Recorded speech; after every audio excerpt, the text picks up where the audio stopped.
Hey everyone, how are we all doing? Welcome to the very first YouTube edition of the Mariel Study Group. Um, Thanks very much for being here, everyone. Um, my setup is like a bit different. I don't have everything where I normally do because I've got like kind of slides and stuff here on my other screen. So I'm working with one screen here, and I've got some notes here as well. So I'm kind of working with a fraction of the screen space that I normally do. So yeah, just kind of bear with me. I'm sure it'll be fine. I do have StreamYard here. I can see all of the comments on StreamYard. So what I would say just at the very outset is if you're speaking to me, if you want me to see your comments and highlight them and stuff, then please capital letters. Tagging is great if I can see the chat on YouTube, but I I've got that on the other tab, so I can tab into it if I need to. But capital letters helps me out on the StreamYard chat. So let me just cast my eyes down, say a quick hello to everyone that's here. We've got Zane. Hi Zane, how are you? Feeling Fortuna. Holly. Hi Holly. I've got Shadowed Woodland is here. Hi there. Garmin Bozia. Carmen Bozia, is that correct? 76. Lovely Jackie. Hi Jackie. We've got Tanya. We've got Maria. Hi Maria, how you doing? We've got the lovely Ishies here. I've got lovely Regina. I've got the lovely Justin. I've got my chat jumping. Donna. Hi Donna. Regina says don't have this deck, so I'm kind of eavesdropping. No, welcome. There's going to be pictures of the cards up and stuff, so you'll be able to kind of join in and stuff. Naomi said, "Oops, missed it. What did you miss?" Tanya, I didn't say Tanya already. Sorry. Antoinette. We've got Brittany, Donna, Jackie, Justin, Naomi. I think that's us for now. But what I'll say is just a collective hello to everyone. Now, I do pretty much want to get more or less stuck right in. There was just one wee public service announcement public service announcement. I just said that without even thinking about it there, but I suppose that's what it is. That I wanted to something that I wanted to talk about first, and it's Lesbian Visibility Day, which was earlier this week. I, th- I, I was looking it up there because I knew it was earlier this week, but I wasn't 100% sure what day. So I looked it up. It looks as though it's actually runs all of this week, maybe up until the 2nd. But anyway, Lesbian Visibility Day. Um, I'm a big believer in kind of just showing your support with your money. Just it's the world we live in, isn't it? If you head on over to, for my UK people, head on over to Little Red Tarot. There's a section for LGBTQ plus creators, and I'm sure you'll be able to find some decks there that have been created by, creators who identify as lesbians. Also, you can go out and find YouTube channels that you like, you can follow, support. So yeah, I just wanted to very quickly say that before we kick off. So yeah, let's now. I'm going to kind of this will be very much very feet finding. Experimental for the first session, the first couple of sessions. So you'll need to kind of tell me what you like, tell me what you don't like. If there's anything going wrong, shout at me.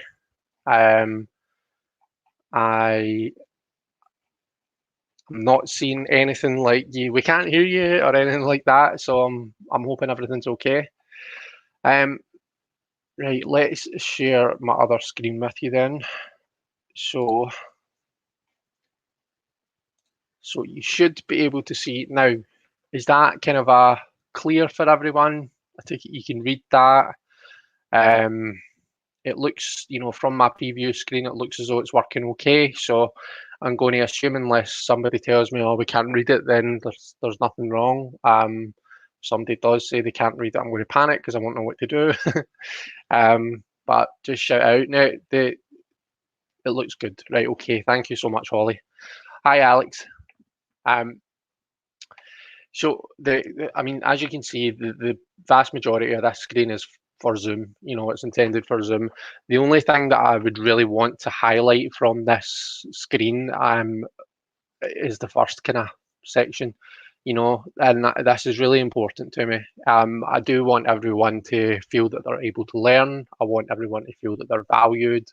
Um, and so if anyone has any health conditions or any different learning styles, any different learning abilities, and if there's, you know, something that I can do, you know, some measure that I can take, something I can do that can help out, then please reach out, let me know. Feel free to send me an email, elementalcartomancy@gmail.com. Feel free to send me a wee message on, you know, YouTube Messenger, Facebook Messenger. Um, it could be something as simple as like, can you send me a copy of the slides so that I can view them for myself? You know, just whatever. You know, if there's something that you think that I can do to help, then please do reach out. And we don't need to worry about the second part. So Tony's asking, is it blurry for anyone else? Or is our connection? So let me know if it is blurry. I'm not really sure. I can maybe try and get the screen up a different way. I can maybe try and use the StreamYard share screen rather than the OBS one if it is blurry for everyone. But yeah, let me know. So without further ado, let's kick off. I'll say again, I said at the start, but I'll say again, people in the chat, if you're wanting to get my attention, if you're making comments that you know that you want me to see and you want me to highlight them, please use capital letters. Tagging me, I can't really, it doesn't highlight to me in the StreamYard chat, so capital letters is the way forward, if that's okay. Okay, so we are on to the Fool. Start at the very beginning.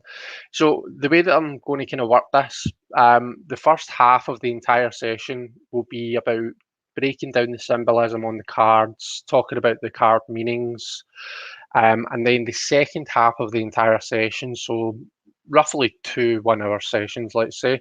So the second hour will be kind of a card pulls, 3 card pulls that we'll do, and we'll do some actual reading with the Mariel Tarot. Vanessa says, I've changed my, I'll just highlight this, changed my YouTube setting to 360p or higher and it's not blurry anymore, so it's maybe settings.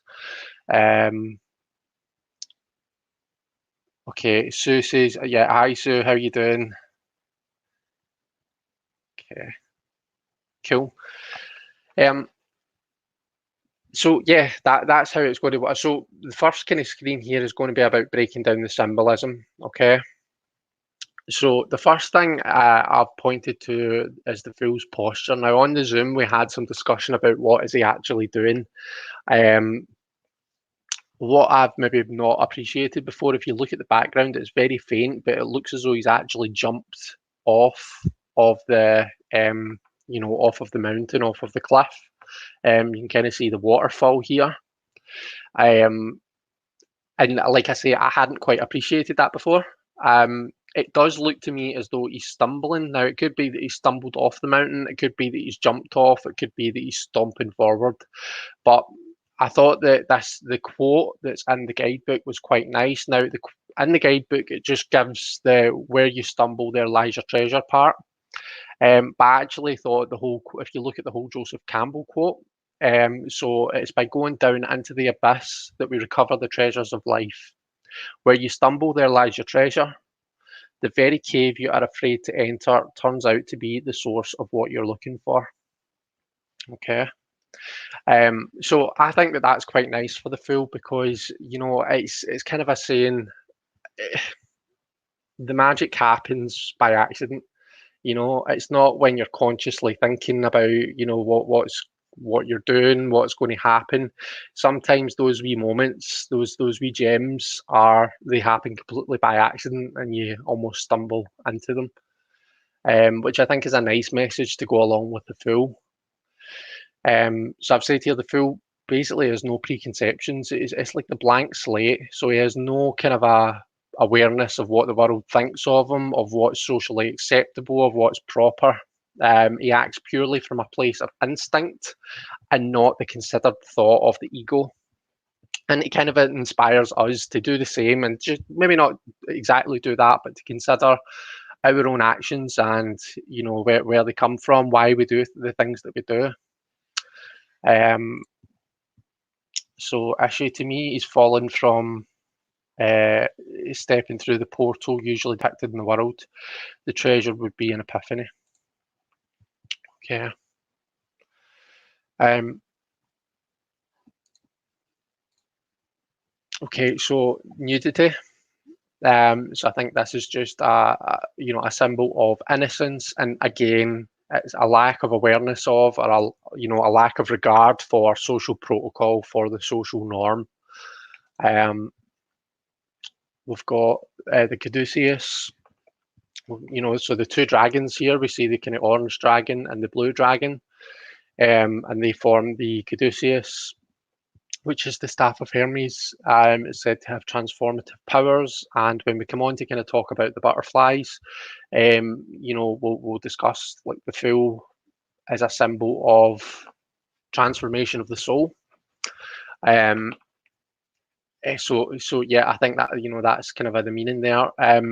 There's also I've put here, and it's always that one that reminds me. I did go a wee bit. Got a wee bit excited about the animations, but they do kind of calm down as the slides go on. I was a bit more consistent in the later slides. But it says here, also seen as a symbol of partnership and commerce. So the caduceus was given to Hermes by Apollo, in exchange for the lyre made out of the turtle shell. And for that reason, the caduceus is seen as a symbol of partnership, both platonic and romantic, which is why we see it in the Two of Cups in the Smith-Waite deck. Now, I don't think that partnership and commerce are really what comes to mind when we see the Fool card, but I think that it's always good to know, to have an idea of what symbols can mean, because there's nothing wrong with pulling this card and reading it intuitively that it might mean partnership in a certain circumstance, So I thought it'd just be good to highlight that. So the two dragons themselves, in the book, Marie White she describes them as, so I'm going to say Tigris and Euphrates, which is the two rivers associated to the Sumerian god Enki. He's the Sumerian god of creation. So if you look up images of Enki, he can be shown depicted with the two rivers, two streams of water pouring from his shoulders. And basically, the two streams of water, the two rivers, are actually they are real rivers. They're in existence today, as I believe, in the Middle East kind of region. But they bounded the ancient kingdom of, gosh, Mesopotamia. But oh gosh, that's terrible. Let me see. Oh, I'm getting warnings. Mesopotamia. Jeez, oh. So yeah, it's just they kind of enclose the ancient kingdom, So they're the kind of bound. It's like the Ouroboros around the cosmic egg. Yeah, thank you, Kristen. Okay, the butterflies. So a symbol of transformation of the soul. We've got the monarch butterflies, which the monarchs perform this yearly migration. It quite often takes more than one generation to complete. So again, we're thinking about this idea of acting from a place of instinct, perhaps not fully understanding, or perhaps not understanding at all why we're doing what we're doing. You're not doing it because it's you've thought it through and you've decided that this is what you're doing. You're doing it because your instincts, because every fiber of your being is telling you this is what you're going to do. So yeah, I think that's the kind of significance of the monarch butterfly. We have in particular, we see the Fool shown with a mask and shoes, made from these butterflies. So it just kind of makes us think about, the shoes being the way we interact with the world, and the mask is like the kind of, the part of ourselves that we show to the world, the way we present ourselves to the world. And just the fact that he's covered by the butterflies is these things are always changing. Okay, so we're always transforming, on a spiritual level, on a psychological level. Those the pathways, the neurons are always firing. Those pathways are always being created inside our brain. Every second of every minute of every day, we are changing. It might not be a massive change, but we're changing. And it's this ongoing transformation of the soul that we see depicted in the Fool. And as above, so below. So we see it in the very universe itself. The universe is always expanding. It's always being created. Um, this constant kind of expansion, this constant creation, this constant transformation. Okay, so those were the symbols. And I thought what I wanted to do now is just put all the symbols together. So for me, there's two main themes. There's the potential for creation. I think potential is quite an important word there, even though I've put it in brackets, because creation is obviously our magician kind of attribute. But the potential, the blank slate, is the Fool, whereas the magician is everything that goes on the blank slate, which we'll talk about soon. Um, we have the potential to do anything, limitless potential is what's represented by the Fool. The physical universe, which is constantly expanding and being created, and our spiritual souls, which are constantly transforming as we go about our lives. Okay. Just having a quick nosy at the comments to see if there's anything I'm missing. So Holly said here, I like the guidebook's notes on monarch butterflies and how it takes more than one generation to reach the destination. The Fool needs to make many changes and grow again and again to finally reach the world. Yeah, definitely. The next bit is just in a reading. So it's the blank slate side of the card could be talking about a fresh start that we need to embrace with an open heart.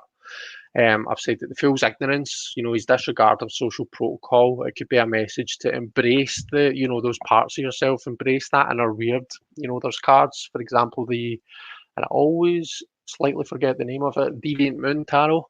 The Fool is depicted as, someone dancing through the streets at night in his night clothes. Um, so he's got no regard for what's normal or normal in inverted commas, even though you can't see me doing inverted commas, for what the social norm is, for what the social protocol is.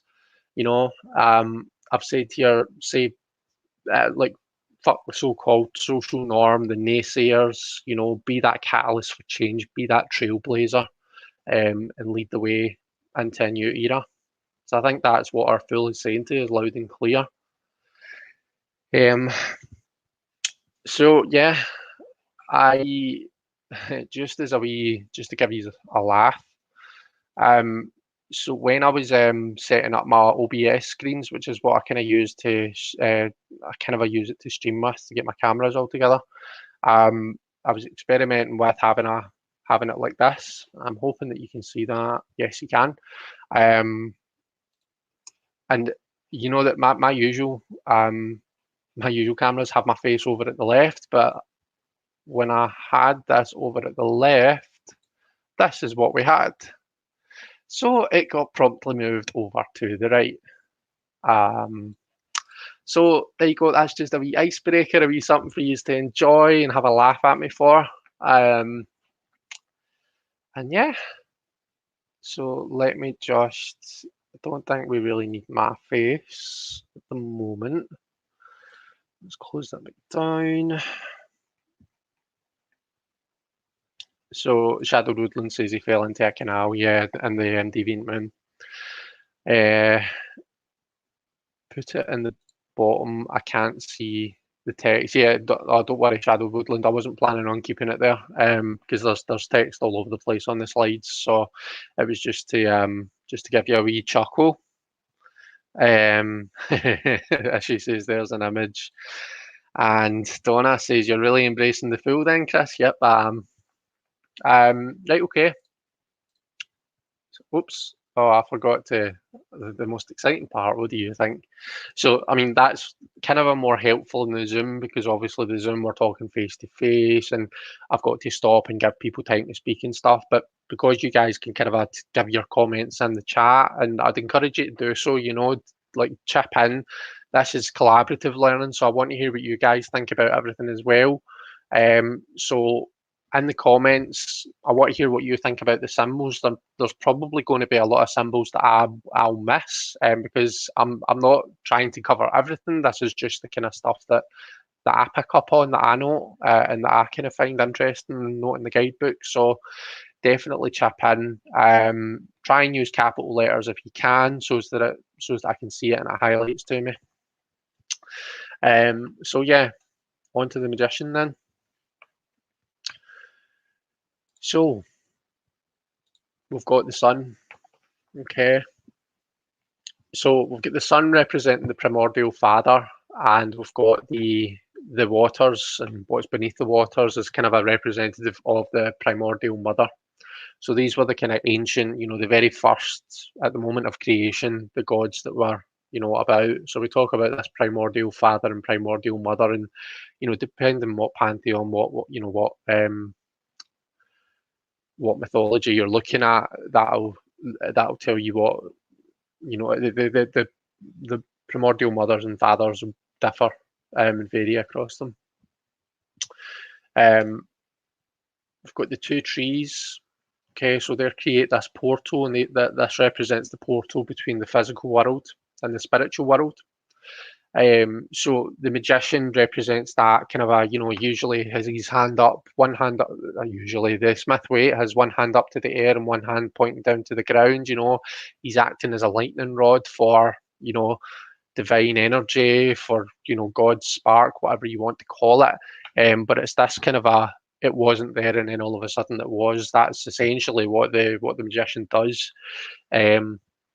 So it's taking something from nothing and creating it, essentially. Now, the magician himself, and the magician's robes. So where we said that the fool was the blank slate, the magician is basically everything that goes onto that slate. He's everything in existence personified. The moment of creation, an idea is sparked. He is essentially what lies between existence and non-existence. I think I was just kind of blabbing and saying all that anyway. Okay, so Metatron's cube. So Metatron was one of the angels of God. It was said to teach people how to use their spiritual power. Okay, sorry, I'm just stopping to take a cup of tea. People have the potential for good or evil, and Metatron kept record of which side people fell on, of whether people were good or evil. And we'll come on to that a wee bit more shortly, because you'll have noticed in the magician entry, there's quite a lot of talk about like the kind of scribe gods, if you want to call them that. Let me just quickly catch some of these comments. So the dragons represent the double helix too. Yep, DNA. I think the book is fab, but the paragraphs need some restructuring. It's not a fluid read, in my honest opinion. Yeah. Yep, definitely. Jackie says sip sip. Yeah, so Metatron, so yeah, and like what we see here in the magician's hands is Metatron's cube. Now, the cube is symbolic of the spiritual power that we talk about. Now, Marie White talks about the origins of the word cube. Talks about how it has Arabic origins, so Kaaba, meaning square house. But if we look to, it's what that means in Egyptian, Ka is life force and Ba is soul. So essentially, the magician is handing you your life and soul. So there's a parallel there to be drawn between the tools on the Smith Waite magician's table. The wand, the pentacle, the sword, the cup, and what the magician is handing us in this card, Metatron's cube. She also talks a bit about the link between the microcosm and the macrocosm, between Malkuth and Kether. Says the two are tied, and that's kind of a nod to the as above so below stance. So if something exists in Malkuth, which is the microcosm, so if you're coming up with an idea, that you can say that it exists in Malkuth, but it also at the same time exists in Kether, which has no constraints in time and space. So in other words, your idea, it has the potential to you know to fully form. There's an exalted self of it, an exalted version of it in the in Kether. So it's just this link between the start of something and its fully fledged, fully exalted self. Now, there's a lot of reference made, like I said, to describe gods. So she talks a bit about Hermes, she talks about Thoth, she talks about Odin. So these are all gods who, recorded, wrote things down. Hermes was the messenger god. Thoth was, I believe, the Egyptian god of wisdom, and Odin obviously discovered the runes, which allowed people to write. Why do they all relate to the cube's power? So, I mean, being able to write, being able to communicate, problem solve, transcend pure instinct. These are one of the things that they're one of our powers, if you want to call it that, as human beings. Um, and at the end of the day, whether it's the magician's table, whether it's the cube being handed to us, that is essentially what it represents. These are tools that we have at our disposal. It's all of the things that make us, what we are, unique. And just a quick, before I tab to the next page, anyone who has the Shimmer and Veil Tarot by Cilla Veil. Shimmer and Veil Tarot by Cilla Conway, I beg your pardon.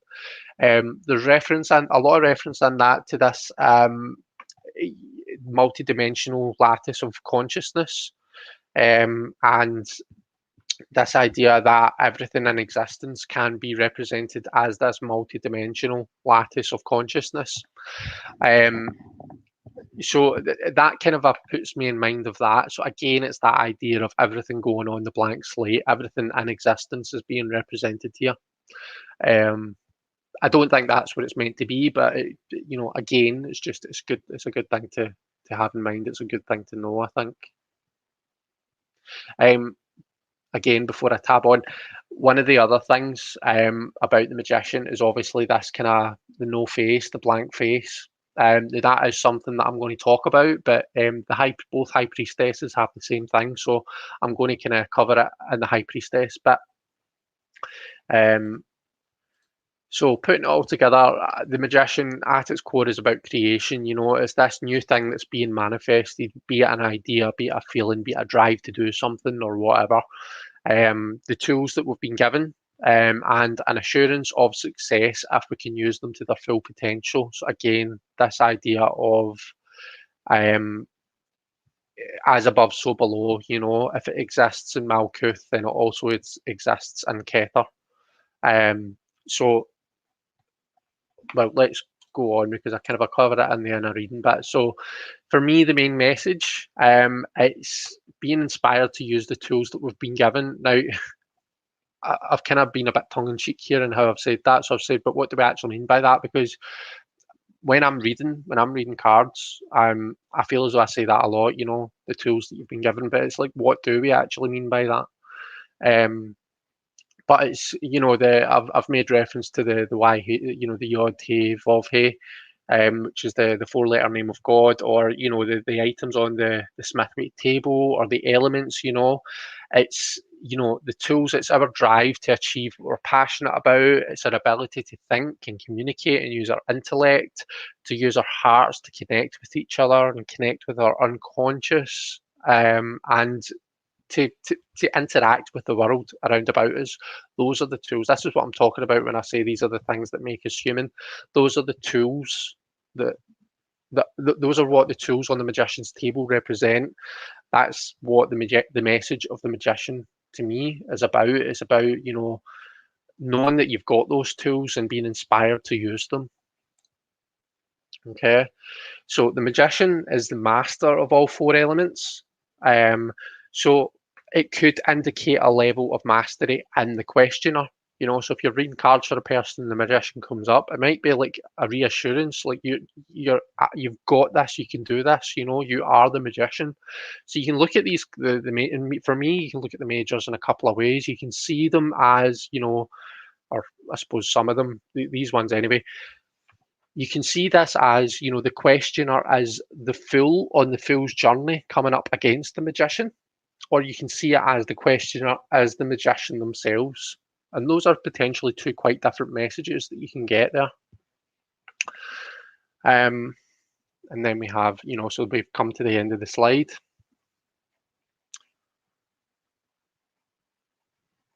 Okay. She's saying Mumra vibes, Thundercats. Anyone else? I don't think I've ever seen Thundercats actually. So yeah, that's our magician. Just taking a wee sip. Just keeping myself going. Don't want to end up with a dry throat and not being able to speak. So yeah, let's just move on.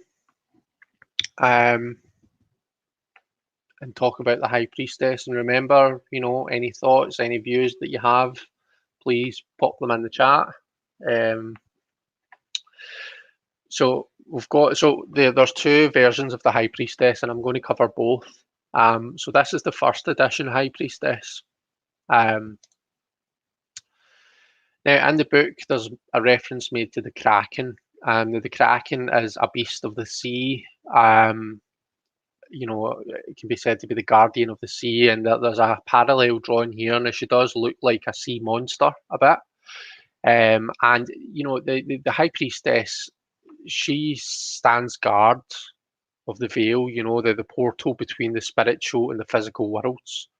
So she is that guardian, and we can view the sea as, the unconscious, the spiritual realm. So I think that's quite a nice image in my view anyway. So she's drawn as being pregnant. Now in a video that she did with Kasha from Tarot Map. So Kasha had Marie White on her channel, and I would highly recommend you check that out if you've not seen it. She basically describes her as being pregnant with possibilities.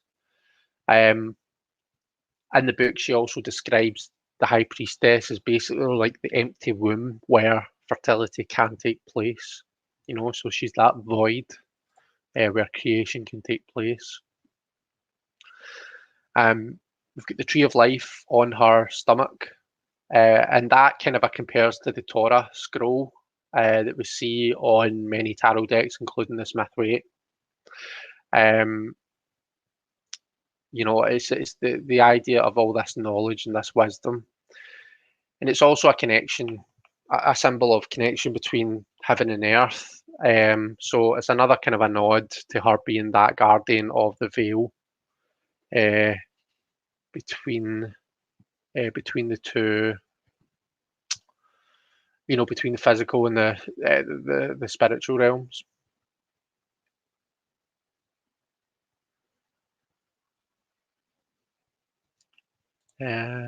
Oh, right, I see.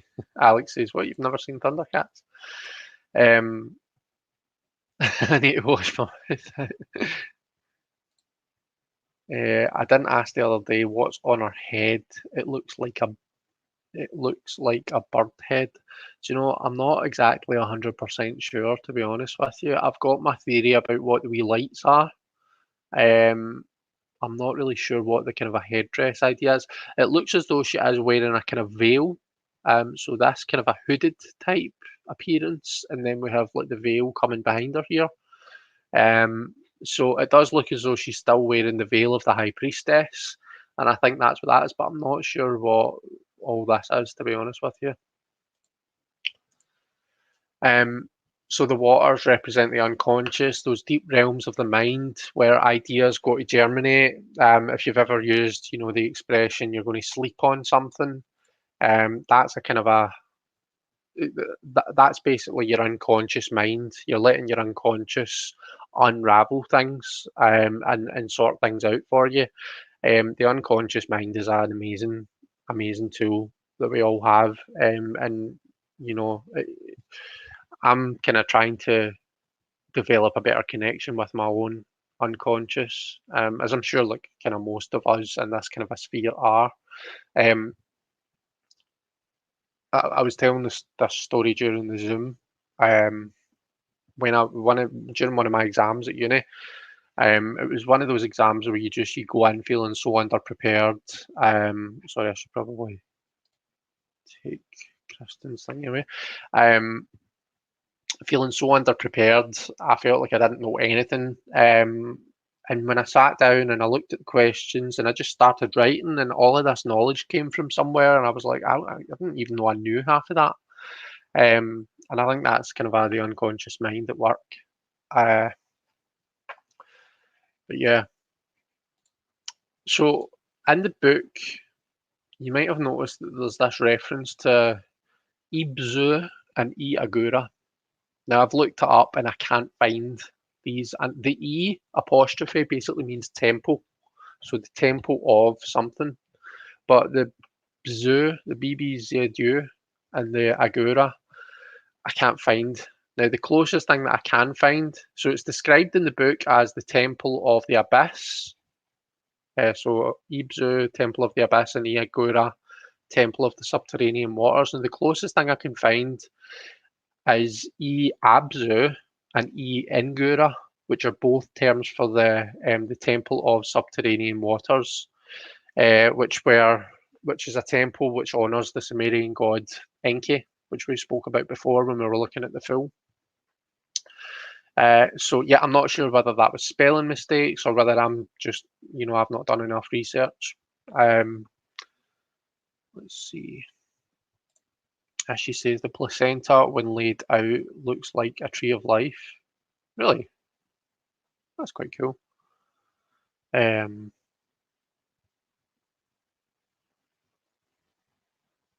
okay. Okay, so these kind of these tentacles that kind of are stretched down. Um, in the book, it says that they represent the ancestral line and how it basically reaches back to the beginning of time. It talks about that kind of that inherited knowledge that we have. That again, that connection to the unconscious, collective unconscious. This idea that we're all connected. Um, so the sun and the moon. I believe this is meant to be the sun because it looks as though the moon is behind our legs. But again, I said this during the Zoom, and I'll say it again. I think we need to draw our own conclusions because I can't find it in the book what this is actually meant to be, and it looks like nighttime. So I'll let you guys decide what this is. But to me, it looks like the sun and the moon, and they kind of, in my view, compared to Boaz and Yakin, the two pillars that are in the Smithwaite High Priestess, represents, masculine and feminine, knowledge and tree of life, tree of knowledge, light, dark, basically all opposites, all opposite things. And this high priestess sits in that space between them. The little lights, and I should say, some of this stuff is, it's my views and it's my theories. It's not all come word for word from the book.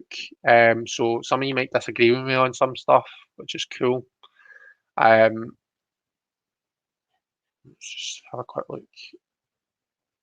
So Kristen says, I think it is a spelling mistake. Layer cake arts. The book implies she's a kraken with her head in the ocean and her tentacles extending beyond. Lifeline tentacles reaching through time and connecting to all. Yeah, definitely. Um,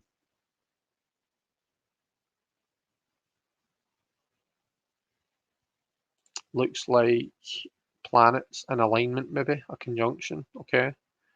I don't see the E temples referred to in the second edition. I've got the second edition book here. I'll have a quick look. Whoops. So if you go to the very start of the High Priestess entry issue, oh, you found it. You stand connected, right? Okay. So it's that second paragraph for anyone that's looking for it. So the little lights now. I can't find where it says in the High Priestess entry what these are, but it's the if that it does say that the High Priestess is connected to all of the twos, and if you look at the Two of Wands, we see similar little lights. So we do. And the Two of Wands are described as the torches at the entrance to Solomon's temple. So I don't know if maybe these lights are supposed to kind of represent the torches, the lights that illuminate, the dark, the deep dark parts of ourselves, that let us kind of go within and explore ourselves. And there's a lot of like reference to Lilith as well. Now, I have actually taken some information from the Dark Goddess Tarot and its guidebook. So Lilith was the first woman. She refused to lie under Adam, and she left the Garden of Eden. She's referred to as, the maiden of, darkness. Basically asking us to examine our dark sides. I think that's what the idea of using Lilith here is all about. Again, it talks about going within. It's about examining your unconscious, those deep, dark parts of yourself. So accepting that your dark side is just as much a part of you as the light, and finding some healthy outlet for it. Okay, so she's asking us to basically examine that part of ourselves. And that's what I've got for the first edition, High Priestess. Okay. So as she's making a reference here to Atom's semen now, in the High Priestess entry in the book, there's reference to the story of Atom, who's, he's basically do you know what? I'll let you read it in the book. I didn't put it in here just because I think the book does go off on some tangents. Some tangents that I don't find like always enlighten me about the cards. So there are some things that I've left off. But that's a good point. Actually, it could well be. This is our second edition High Priestess. The High Priestess in the second edition of the Marielle. Sorry, Donna's asked what is in front of her feet, assuming she has feet. Yeah, so let me just tab back. So this here. So again, I'm not 100% sure. I'm not sure if it's some kind of flower. You guys can maybe help enlighten us there. Some kind of flower that has some significance. I'm not really 100% sure. It could maybe even be a light of some sort. It seems to have these kind of tentacles coming off of it. But yeah, anyway, sorry. So this is the second edition High Priestess. I'm going to take another drink of tea.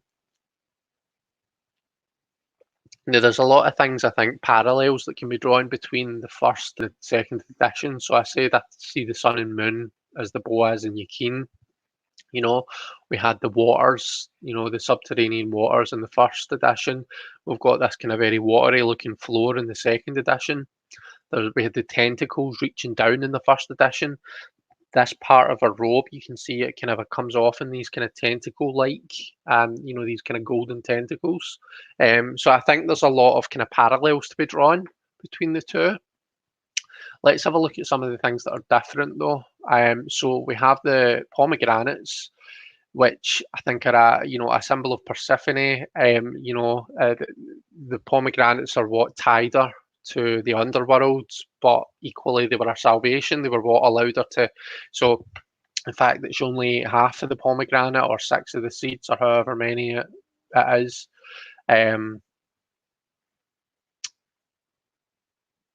That the fact that she only ate some of them, that's what lets her kind of come up into Olympus for part of the year. So it's this kind of a connection between the the the the, the underworld and Olympus, or the spiritual land and the physical land. Um, so we've got some theories about what's at her feet. So Naomi says, I thought it was a spark. A sea creature, maybe, says Donna. Regina, something from the photosphere layer. It could be pomegranate flowers. John says the object at her feet is also in the Thoth Tarot. It's a white rose flowering, symbol of water, of universal life. Okay, thanks, John. Amazing.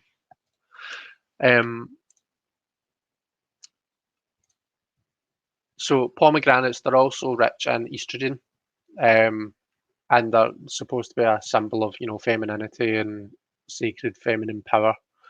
The flames containing the Hebrew word for Torah. So this kind of parallels the actual Torah scroll that the Smith-Waite High Priestess holds. It parallels with the Tree of Life on the first edition High Priestess's belly. We've got the blue robes, or the blue and white robes, which could be a nod to Mary. She could be viewed as the primordial mother, because she is the mother of God, or she's revered as the mother of God, and also a symbol of virginity. Okay, the blank face thing. So the High Priestess and the Magician both have blank faces. Now, I've got my theory about why that is. I think that's because in the 1 and the 2, or the Ace and the 2, Magician and High Priestess, we've had the spark, we've had the initial idea, and we've kind of had to think about it. We've let it grow roots, we've let it germinate, but we haven't actually manifested anything physical yet. Okay, so that's going to happen next with the Empress. And nothing really physical happens with the first and second numbers, the first and second cards. We haven't, whatever it is that we're doing here, the idea that we're working on, the thing that we're creating, we've not given it physical form yet. We've not given it a face yet. For me, that is why the first 2 arcana have blank faces, and I think it works really nicely. There's also, like, this is just me going off on a wee bit of a tangent here, so forgive me for this, but the fact that we're not putting anything out there, so it brings to mind the idea that until something is put out there, and by put out there I mean physically manifested, with the energy of 3, so like the Empress, the kind of creation, the physical manifestation, it can't be judged or known by anyone. Okay, so it's kind of this dark freedom that we have inside our minds. It can be both exhilarating, but it can be quite frightening. I've said here, the private, mysterious realms of our consciousness can be a very, very dark place. Um, we can all have these kind of dark thoughts that, I've said here. Have you ever thought about, like, kind of what you would do to someone if you get your hands on them? Have you ever had a thought like that? I've said for most, and then I put a question mark. Hopefully for most, it stops at 2. So we get the idea. We might fantasize about it. We might think about it. We might think about the logistics of it and how it would work out, but we would never actually do it. Um, so yeah, for that reason, I think that the High Priestess particularly can be quite a dark place. And it's that link, that nod back to Lilith, exploring your inner darkness and finding a healthy outlet for it. Just have a very quick look at the comments and make sure I'm not missing anything. Nancy says, didn't get the notice, but she'll enjoy the replay. No worries at all, Nancy. I hope you're doing okay. As she says, she ate 6 pomegranate seeds, 6 months of darkness. We are light and dark equally. So I think there's different theories about how many seeds she ate, though, Ishi. It depends who you speak to. Marie White mentions the fear of darkness within us. I found it interesting to see fire in this card, maybe representing her releasing that fear of the unknown and looking into the subconscious. Definitely. The Fool's face is covered with a mask too, says Donna. And Kristen says, makes me also think of Game of Thrones. The priestess was also saying the night is dark and full of terrors. So, altogether then, so for me, the main theme is the unconscious and the power that it has to bridge that gap between, the spirit realm and the physical realm. Okay, so it's a space where an idea or a dream can become a reality. Okay, so it's the place in our minds where we can, plan things out. We can plan the journey ahead. It's practicing things. It's testing your tools. It's all of that kind of stuff. It's the whole planning stage, the whole development, I think, stage that we go through. In a reading, so I've said here the power of being passive, the power of going within to find answers about something. Okay, so the unconscious is a powerful tool, and the questioner could be prompted to listen to it. Okay, so things like gut instincts, dreams, visions, meditation, all of that kind of thing. All of that, anything that lets us quiet the mind and get in touch with our kind of inner dark selves, I guess. So if a person around the queer, so if the high priestess is maybe representing someone that's around your querying, around the questioner, then this is going to be someone who's knowledgeable, who's wise. They have all of the knowledge, because remember, like, whoops, I just threw my mouse. We have this idea of Malkuth and Kether, the as above, so below. The high priestess, where we are the fool coming in front of the high priestess and Malkuth. The high priestess is, the fully fledged, idea in Kether. So she is she has all of the knowledge needed, she represents all of that knowledge. So this is going to be someone who's knowledgeable and wise. They absolutely know their shit. The issue is, though, the things that we come up against the high priestess for quite often, it's the kind of those things that we need to learn for ourselves, and for that reason, she can come off as being quite cold, mysterious, cold, and unapproachable, I guess. Ashley, are you off, Ski? I'll see you later, Ashley. Enjoy the rest of your evening. I've said here, might also speak in general of the planning stage before the physical start of something. Okay, so getting to know your tools, your environment, and all that. I think I said that earlier on. And then a call for the querent, for the questioner, to get more intimate with their dark side. Okay, so examining all of the deepest aspects of their self and accepting that it's part of you. Okay. So that's our high priestess. Let's just take a wee sip and rehydrate. So where are we for time? We're on 7 minutes to 10.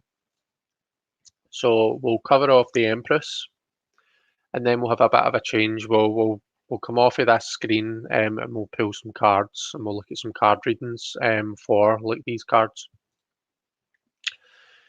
So for the Empress, the first thing that I've noted here is the likeness to Marie White. So Marie White was the person that gave birth to the Meriel. She was the person that,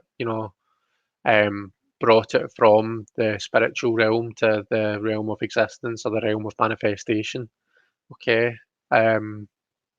She created it. So it makes sense. It's nice to see her, I think, as the Empress of the deck. I think as well, Marie White, I believe, was, either pregnant or had given birth to one of her kids when she created this. So she, so yeah, it's nice that she's connected to this card. So we've got the mother and baby, this idea of pregnancy and childbirth, raising a child and nurturing it. So this idea of creating something and creating a person. So I think quite often we might get locked into just thinking about the Empress as, the pregnancy and childbirth part. But, and again, air quotes, creating a person, it's a lot more than just that, conception, pregnancy, birth, nursing them, feeding them, nurturing them, raising them, teaching them, giving them into trouble when they need to be. There's so much more to the Empress than just pregnancy, really. Um, at, you know, at the end of the day, it's unconditional love that she gives to whatever it is that she's creating. It's that kind of nurturing force that she is. Got the apples, abundance. I've made mention of the circle of life as well because, the Empress is 3, death is 13, so they're both linked. So remember, the Empress has regard and respect for the entire circle of life. We've got the rose tied around her neck. So roses are symbols of both beauty and pain. You've got the petals, the rose itself, and then you've got the thorns. So when you create something, there's obviously the accomplishment, the fulfillment that you get with creating it. But there's also an element of sacrifice. There's an element of pain that comes into it as well. So I think that's depicted quite nicely, and the rose. The ankh is the Egyptian symbol of life, and that's on the baby's forehead. The tree. So tree is obviously symbol of nature, of life, of Gaia. But also in the book, Marie White talks about the process of creation as carrying something from the dark. Sorry, let me just read this because I'm talking around. Marie White describes the process of creation as carrying something from the spirit world into the world of manifestation. Okay, so if you look at the book, she says she carries it out from the dark forest and into the bright sun. Okay, and we kind of see that in the card. We see it, the dark forest is here, and then we have the kind of brightness of the sun here. Okay, and the high priestess is she's the boundary between the two. She's she's in that kind of a threshold between that spirit realm and the realm of existence of manifestation. In the book, so this to me this is maybe another one of those other tangents that the book goes down. Talks about the tetragrammaton, about how half of it HV. So tetragrammaton is the 4-letter name of God. The Yod, He, Vov, He, which looks like YHVH. So if you look at half of that, you get HYH, and if you look at the other half, you get HVH. Okay. The HVH, I think I've got myself mixed up, so that should say Hava. Whoops, it's not helpful. That should say Hava, which is Eve, which means to live, and then the other half, Haya, is I, which means to exist. So I think the importance of it is she's comparing the Empress to Eve, who was I suppose the first mother, I guess, in the story of creation, first human mother. There's also this idea of to live and to exist, which are attributes that we do associate with the archetype of the Empress. So if we pull it all together, the predominant theme in the card is creation. So even when you look across the threes and the minor arcana, the theme of creation still it comes through. So you're bringing something into being. It might be a project, it might be a person, you know, any kind of thing that you can create. You're giving it physical form, you're nurturing it, and you're loving it unconditionally, and you're letting it grow. Okay. And let me just check the comments.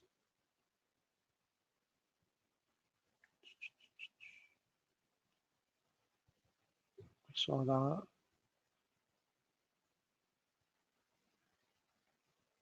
So we were saying bye to Ishi. High Priestess is always a full-on card. Yeah, definitely.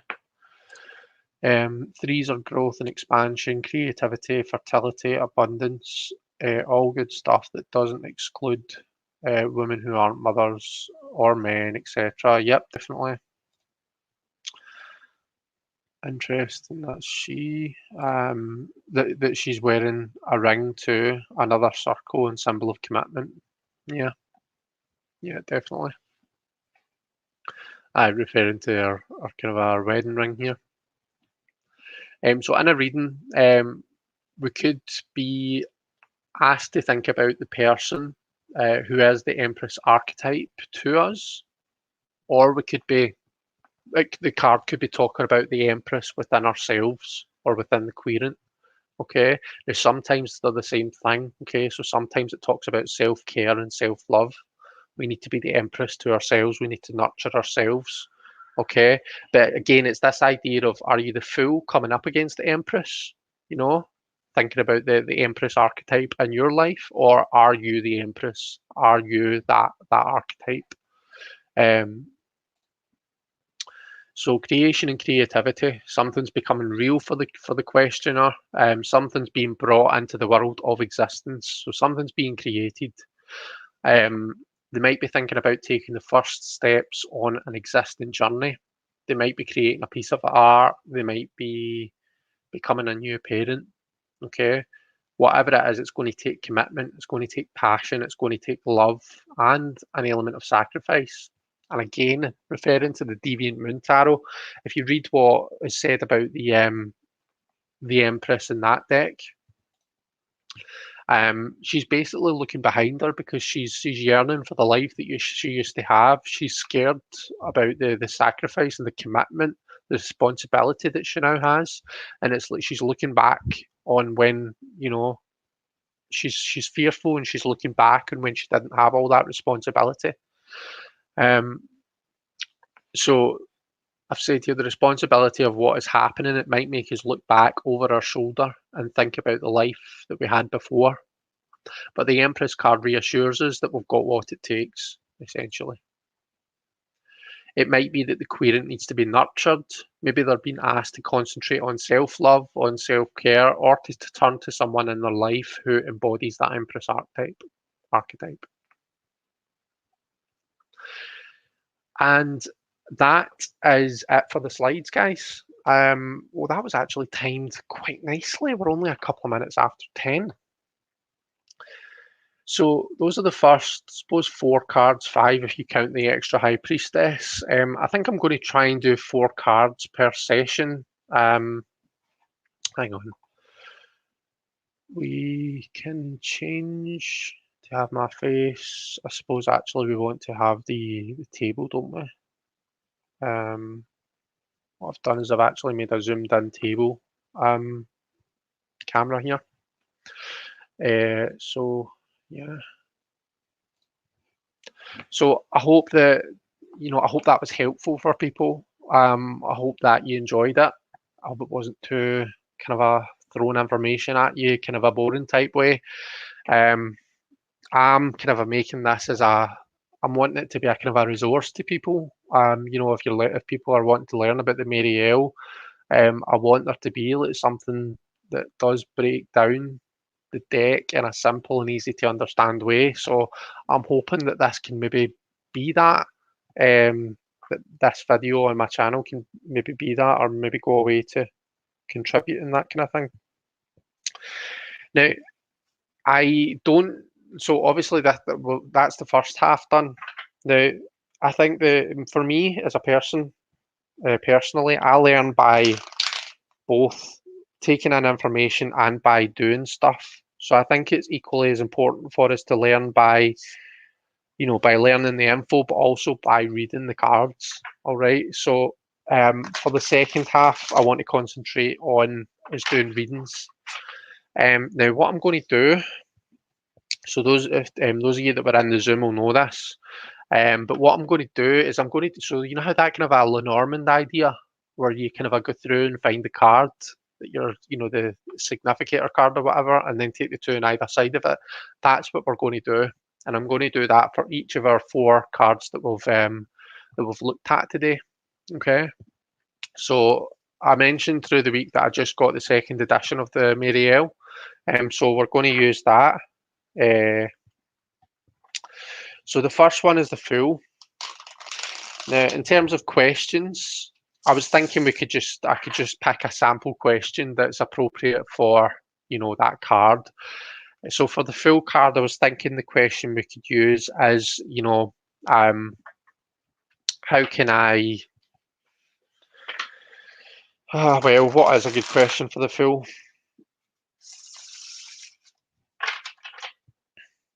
How can I jump into something new? How can I be open to new experiences and a new start? What new starts are waiting? Well, that's several different questions, Chris. Why don't we try and settle on one? What do we think? Has anybody got a question that they think would be quite good to look at for the Fool? There we go. Ideal. How can I be more spontaneous? It was that simple. Okay.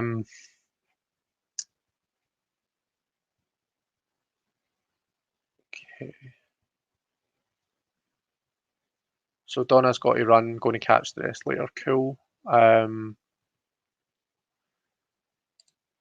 Good call about the Marielle is whether it's RWS or Marseille or a mix or just completely esoteric. So I think she covers this in the guidebook, Claire K. Carts. So it's not intended, it's intended to be a system of its own. I can't remember what the exact wording is, but there is mention of like Thoth, of Marseille, of RWS, but it's not meant to be an amalgamation of those systems. It's supposed to be its own beast, kind of a thing.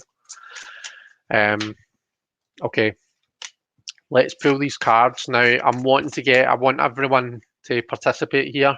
I want to hear what you all think about what these cards mean.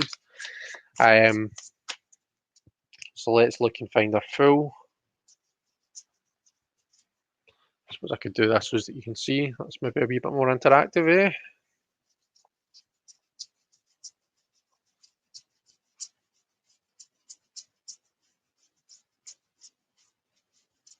Oh, there he's there. So let me do this in a way where you can see it. Okay, so we've got 2 courts on either side of them. So we've got the King of Swords, the Fool, and the Page of Swords. How can we be more spontaneous?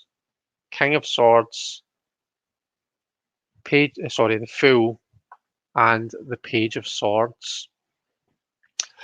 So, how would we read these cards and answer to that question? For me, what this is actually saying, if this was a real question that a questioner had asked me, that a querent had asked me, the abundance of swords courts here right away is telling me, I know that you want to be spontaneous, right? I know that you just want to kind of go off and do things without thinking about them. But this is telling me that there needs to be an aspect of thought behind our actions, we can't really be the Fool. We don't live in a world where we can just go off and do what we want, say what we want, and not have to worry about the consequences of our actions. These are things that we all have to kind of have regard for and have to have thought about. The King of Swords, with that kind of a social responsibility aspect of him, that very kingly regard for the entire kingdom. His mind is a sharp tool, and he's ready to use it. We see this kind of the energy coming out of, I think it's in the form of feathers coming out of his head. So this is telling me that, as much as we want to be spontaneous, there has to be an element of consideration and thought at the same time. Okay. We have the page on the other side. So it's saying, we can be thoughtful. We can put thought into our actions and into what we're doing, but we can still have that kind of that novelty, that the page is the initiate, as the learner. We can still have that enthusiasm, that exciting kind of a new start feeling, but still just remembering to use our minds, to use our sharp tool, which is our intellect. In the depiction, both the king and the page have got these kind of dragon tattoos on them. When you look at the entry, especially for the page, it talks about, they've proven themselves worthy, and that they're therefore able to wear that dragon tattoo. Okay, so the Page of Swords isn't a complete new initiate. I suppose that would be your Fool. Okay, so you go from the Fool, and then you're kind of promoted into the Kingdom of Swords almost, and you get your dragon tattoo.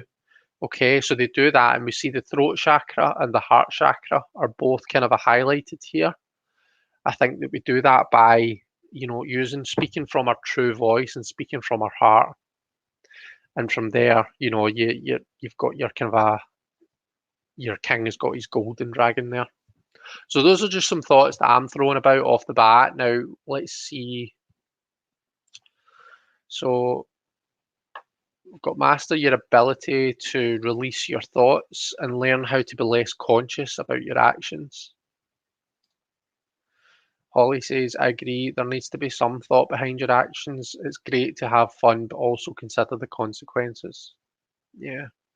It's funny, it's almost like you've asked one question, and certainly the way that I feel I answered it, I've almost been like, well, you need to be careful.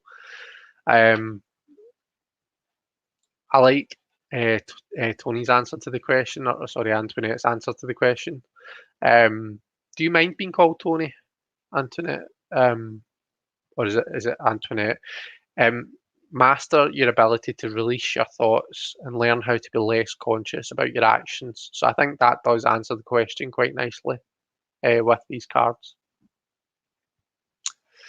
So yeah, is there any more thoughts on those on that card pool for that question? So again, the question, how can I be more spontaneous? So we do, like, I'm looking at it, and we do see the thoughts being released, and then we get this element of freedom from the page. It looks as though they're almost floating in air, doesn't it? They're up in that kingdom of air. So you do get this idea of release.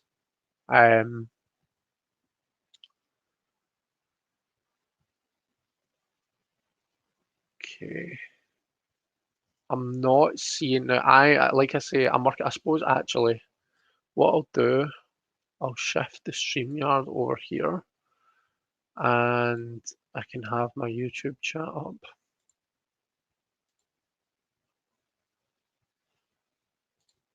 Just because the YouTube chat is sometimes a bit quicker.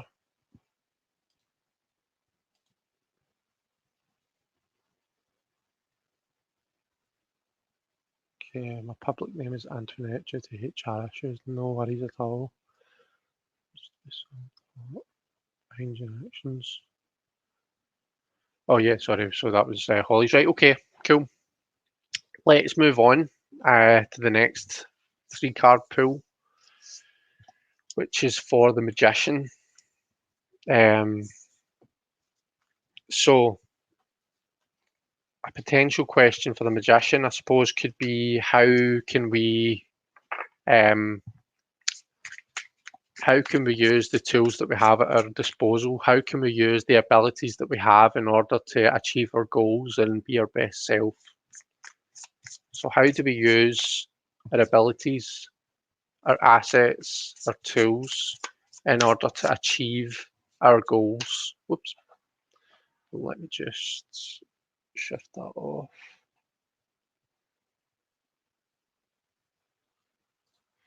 So just some more answers to the last question. Maybe having an air of confidence about the choices that you're making. Just do it because you know it's worth it. There is an element of needing to be in control in that last one.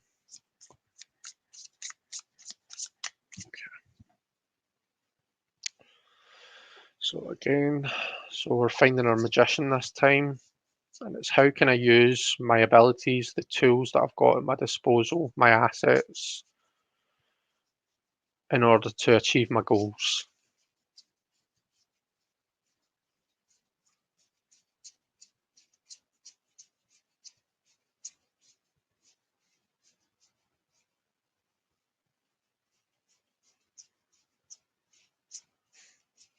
It's got to be the last one. Funny if it was. No, it's not. There we go. Okay, so we've got the 9 of Swords. We've got the Magician. We've got the Hanged Man.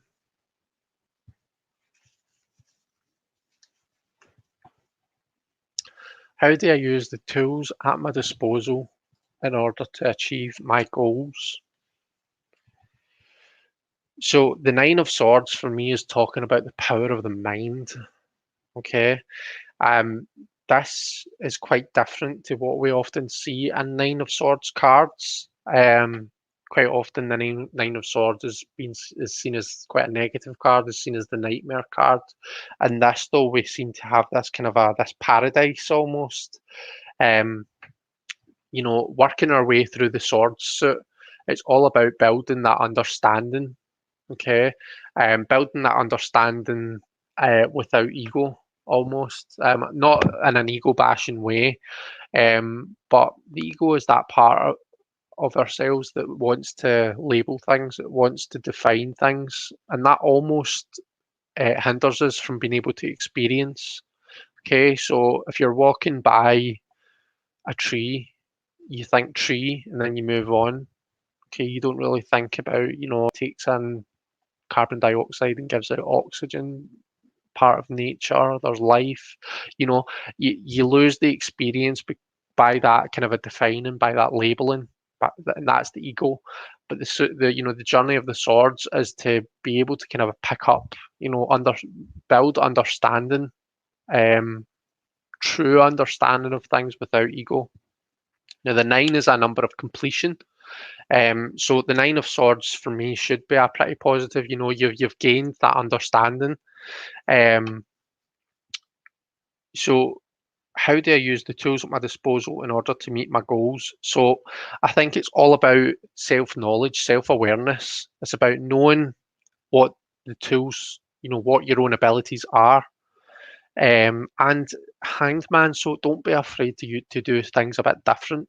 Do things a wee bit differently for a change, you know. Turn the situation on its head, make a change, and you might just find new enlightenment. So let's see. I've got these the wrong way around. Usually get you there and you there.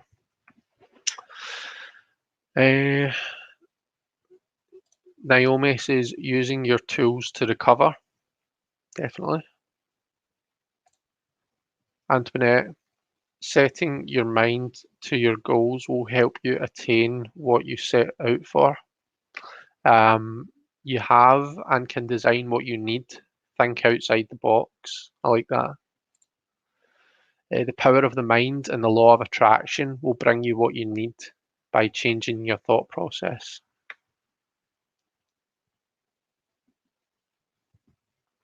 Oh, definitely. So there's definitely this kind of and when we were talking about the magician and talking about Metatron's cube, there was this kind of idea of communication and using the intellect and our ability to, pierce the world around about us with our minds and really kind of gain an understanding of it. That idea is all explored in the magician, and we really kind of see that come to fruition here. And the hanged man kind of turns that on its head, you know. It's kind of like turns the whole world upside down. So you've gained this understanding, but you know things are always in flux, always in motion, always changing. Okay, so our understanding equally is always changing. So I suppose it's been willing to grow. Holly says you have so many tools before you, but don't let it overwhelm you. Look at the things with fresh eyes when you get stuck. Cool. Okay, thank you. Okie dokes. Well, keep them coming, guys. I'll clear these, and we can move on and have a look at the next ones, which is our High Priestess.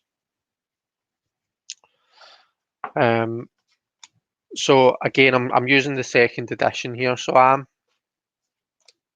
so we're going to get our second edition High Priestess. I think I did actually use the first edition in the Zoom because this only came this week.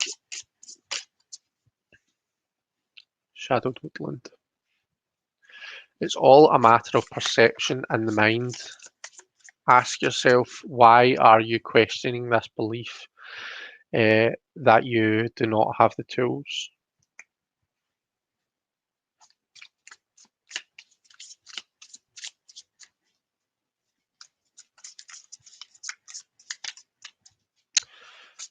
Okay, so a question that we could ask ourselves for the High Priestess. So how can we get more in touch with our dark side? And so I want to do something about our kind of dark side and finding a healthy outlet to express that. But I suppose that's kind of a two questions, isn't it?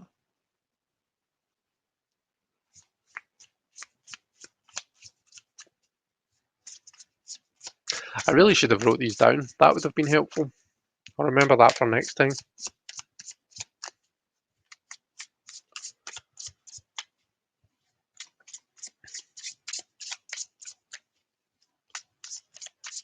So let's just ask the first part of the question. Let's just explore our dark side. So how do we explore the deeper, darker side of ourselves? So there we go. Antoinette, how can we merge with our shadow self? Thank you, Antoinette. Okay, so just finding the High Priestess.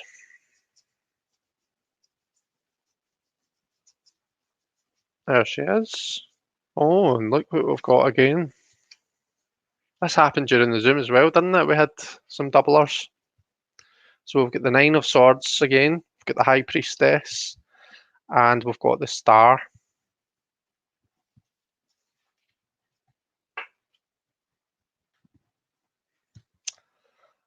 Okay, so what do we think about this then? That's interesting that it's come up again. So again, it's, you know, for me, it's understanding. It's that kind of self-awareness, that self-knowledge. It is being willing to go within and being willing to do the work to understand those parts of yourself, you know. So the shadow self, being willing to actually take an honest look at it and understand it, you know, and accept it for what it is, for being part of you, not suppress it, not try and, you know, stamp on it, not kill it, not shame it, but just accept that it's part of you. And, you know, we've got the Star, which can be a card of healing. Okay, so this can be that just having faith that there's going to be tough times. So the Star for me is the healing that comes after the Tower. So doing shadow work, examining the shadow self and merging with it can be an absolute shitstorm. So it can be a really difficult time for people. But it's just having faith that there's going to be that kind of a guidance afterwards. There's going to be that guiding light, just to kind of that healing energy at the end of it, that's going to help us kind of just bring those different aspects of the self back into alignment, or rather even more into alignment than what they were before. So that's how I would read that. What do you guys think?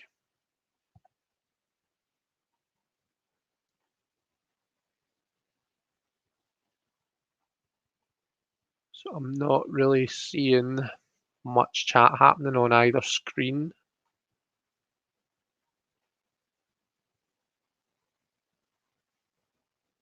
So what I'll maybe do is start thinking about a question for the next one.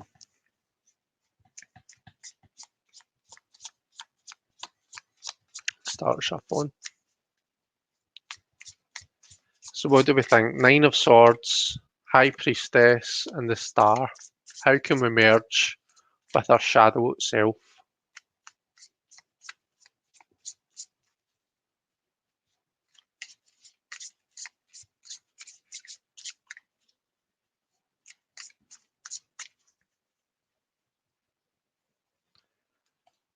So Antoinette, the lighthouse, by shining a light on your regrets and questioning the triggers will help to allow you to become stronger.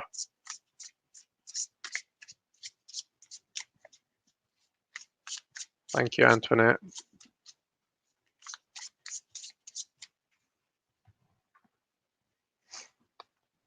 Okay, I'm going to clear this for now, but if you've got any thoughts, then please let us know. Please share.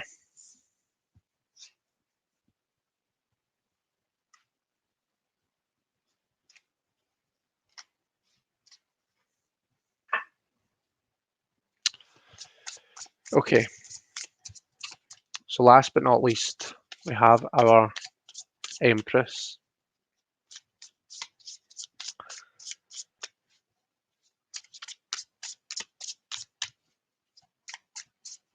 Oh, I've got some thoughts coming through here. So, okay, so help to allow you become stronger and thereby aligning your soul purpose and understanding. Maria, shining a light on our experience and letting those experiences guide us in a compassionate way. Amazing, thank you.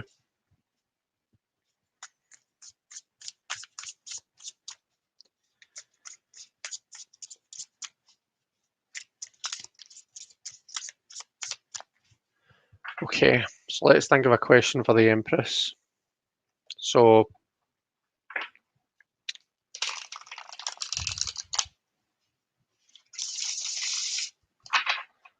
well, I'm not very good at thinking on the spot, am I? How can we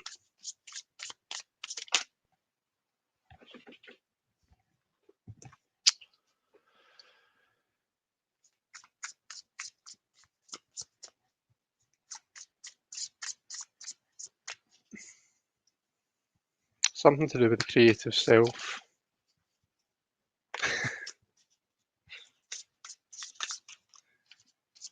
So Tony says, how can I help my garden this season? Okay.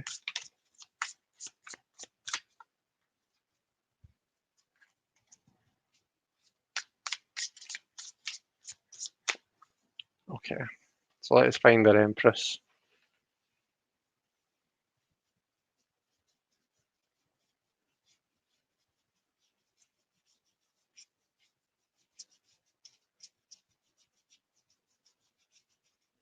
Gosh, they're always near the back, aren't they?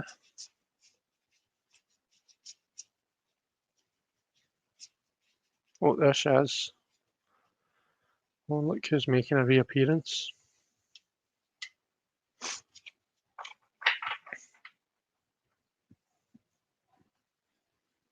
Okay, so we've got the High Priestess. We've got the Empress. And we've got the Six of Wands.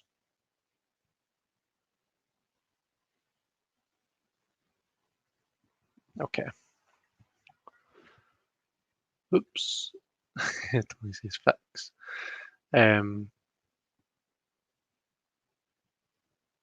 Oh, I've got a bunch of questions coming through. Right, okay. Okay, so how can I help my garden this season?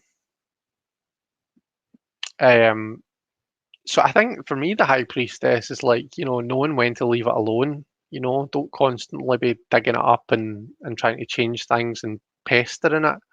What I said at the start, the power of being passive. Okay, so knowing when to kind of leave things alone, when to leave it alone, I think is quite important here. Um, what else was I going to say with that?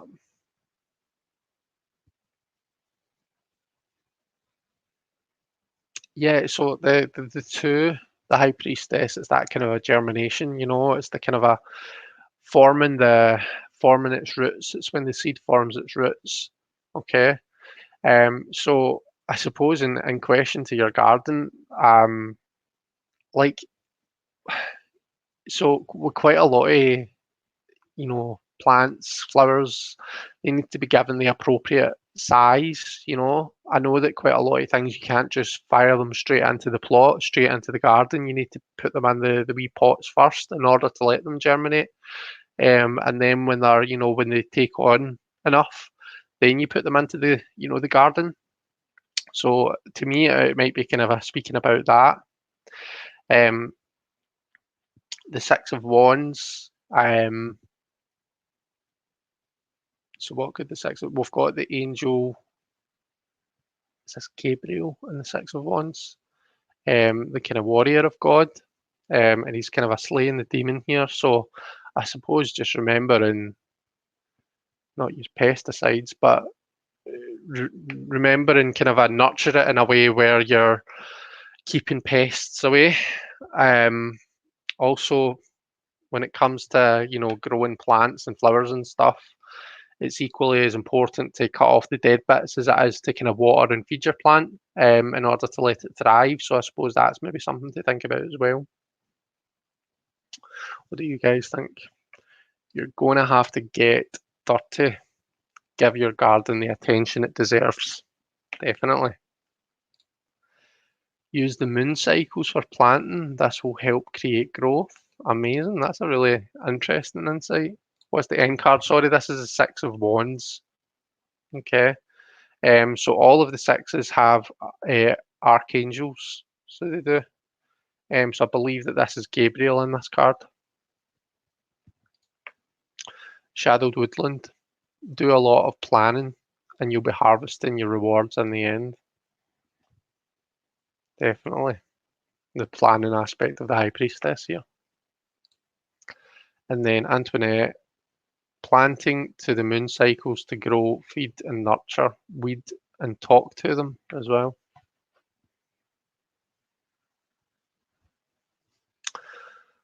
Okay.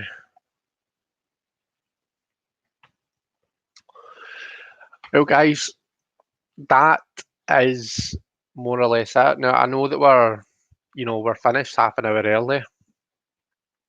I was expecting this bit of it to run maybe a wee bit longer, but I suppose, like I said, it's very much feet finding. So I suppose I know now that it doesn't matter if I take a wee bit longer on the first part. If I get kind of chatting, because the second part is a bit quicker. So yeah, that concludes the first session of the Marielle study group on YouTube. Um, I hope that you've enjoyed it. I hope that you've got something out of it. Like I'd said at the start, if anyone needs me to do anything, if they need anything at all, if there's anything I can do that would help, that would assist, then please get in touch and let me know. You can obviously let me know privately if you want. Um, news. The mister is laughing at me, saying talk to the plants. Yeah, do you know you're not the first person that I've heard say that talks to their plants and sings to them and stuff as well. Um, Carmen Bozia says thank you. You're very welcome. Um, yeah, no, thanks very much, guys. You're all very welcome. Nancy, it was lovely of you to pop in. It was lovely to see you. Hope that everybody's doing well. It's good that you can replay it and take more in. Yeah, definitely. Um, I'm not going to kind of make. I don't really intend to make the slides publicly like have a link to them or anything, but if anyone wants a copy of the slides, if, like I said, anything at all that can help, then give me a shout and I can send you a PDF. I don't have the deck because I was intimidated by it. I've really enjoyed it. Oh, that's good, Naomi. I'm glad to hear it. I hope you're doing okay, by the way. Very informative. I'm glad, Holly. Thank you so much for all your lovely feedback. I know there's obviously some things that can be improved, so I know that next month, I need to be ready with questions and stuff. And to be fair, I think I should have learned that from the Zoom session. But yeah, I think it's just a case of writing them down. So that's obviously something that I can improve on. If there's anything else that you think that I could do differently or that would make it better, then please get in touch and let me know.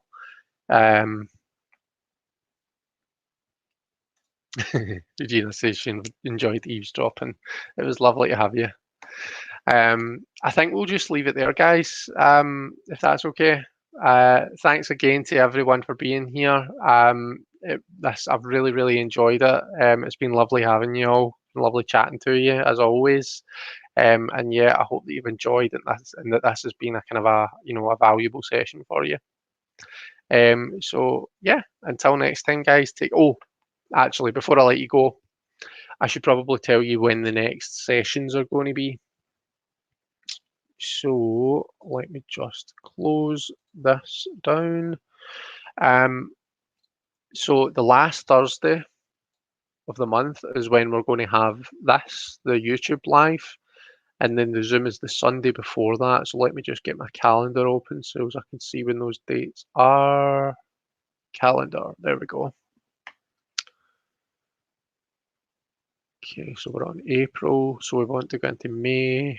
Okay, so the YouTube live, all things going well, is going to be on the 27th, Thursday the 27th of May, and the Zoom will be on Sunday the 23rd of May.